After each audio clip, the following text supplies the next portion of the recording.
What's up, guys? This is Aaron Barton with Barton Outfitters, and today we are field testing the Barnett Assault Recurve Crossbow. It's a 150-pound draw rate crossbow that shoots 245 feet per second. The package that I bought says it's regularly $2.99 at Dick's. I think it was found online in October for about $159, but the package comes with a 4x32 magnified scope that's got 5 grades on the crosshair for distance, and it also comes with a quiver, which I don't like. It's a little bit cheap and it's hard to get arrows in and out of.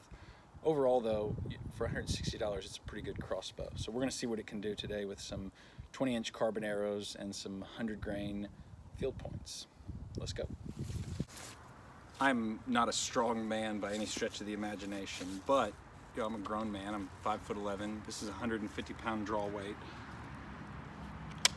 Really no problem pulling it back smoothly, quietly. I don't see any need for a rope cocking device unless you have some sort of physical limitation. As you can see in my backyard, I have measured out 5-yard range markers, and then I've used just some cheap spray paint to indicate 5-yard gradients. We're going to start at 15 yards, make sure we're sighted in, and then we're going to back up every 5 yards and see what that does to arrow flight and trajectory. Here's a better view of those gradients I mentioned to the target.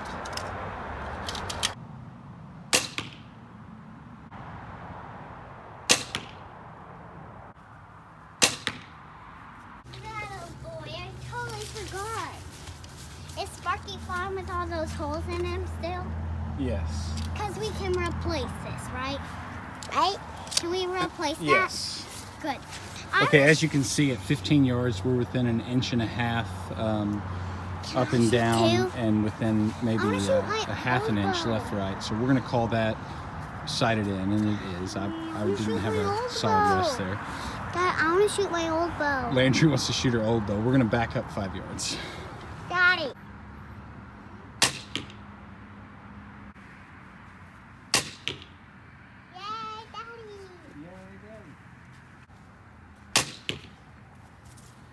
Yards on the second pin, we're within an inch up and down of the 2-inch center of the 2-inch circles, and maybe within a half inch. All of them appear to be shading a bit left. We're going to back up to 25 yards and use our third crosshair grade.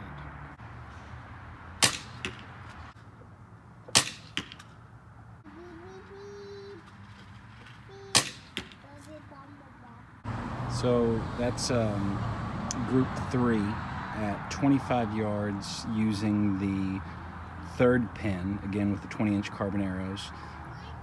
First shot is about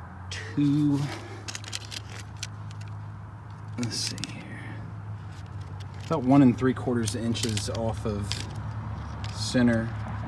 That one is about 1 1/2, and the other one is essentially dead on up and down. I pulled it a little bit to the right, but still a 2 3/4 inch group using the third pin on the included scope in the Barnett Assault Recurve 150-pound draw crossbow. Now we're going 4th pin at 30.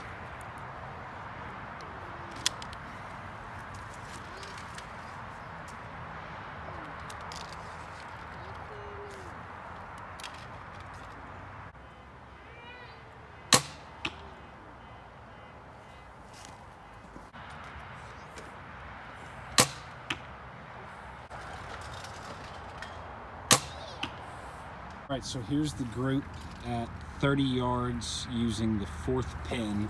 As you can see, they're all basically dead on 2 3/4 inches high, and from dead on left and right to about 3 inches. So we got a 3-inch group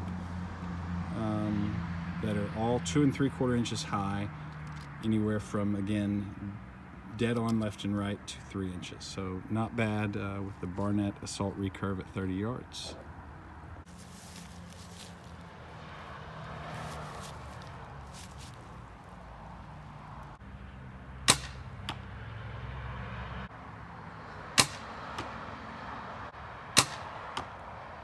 So at 35 yards, using the 4th pin, we've got about a 3-inch group that ranges from 3, 4, and 5 inches low, and from 3/4 of an inch right out to,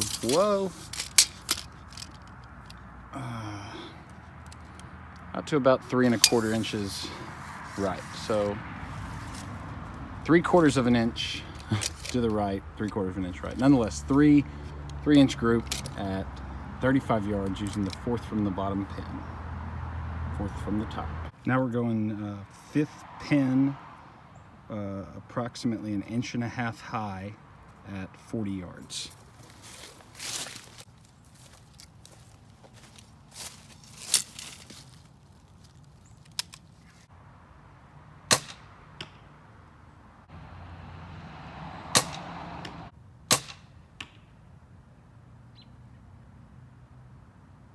So, not impressive marksmanship. The final group, I'm a good 5 inches low, 3.5 low, and 3 3/4 high. So we went from 3-inch groups or less at 35 yards and under to now an 8.5-inch group at 40 yards using the 5th pin. Nonetheless, 35 yards and closer, I don't see any reason why this crossbow couldn't be used as a deer hunting device. A couple other things to mention on the Barnett Assault Recurve Crossbow. It's got a couple of anti-dry fire mechanisms on it. Dry fire being when the crossbow is discharged either without a bolt or with the bolt improperly inserted, both of which can result in catastrophic failure to the bow, shattering of the limbs, shattering of the arrow. It's a bad deal. But nonetheless, if you notice, you can't take the weapon off of safe to put in the fire position without an arrow appropriately installed. So we're gonna put the bolt in here. As you can see, I haven't slid it all the way back, so it's not appropriately installed. Still can't take it off safe. You slide it all the way back, and then you're able to disengage the safety.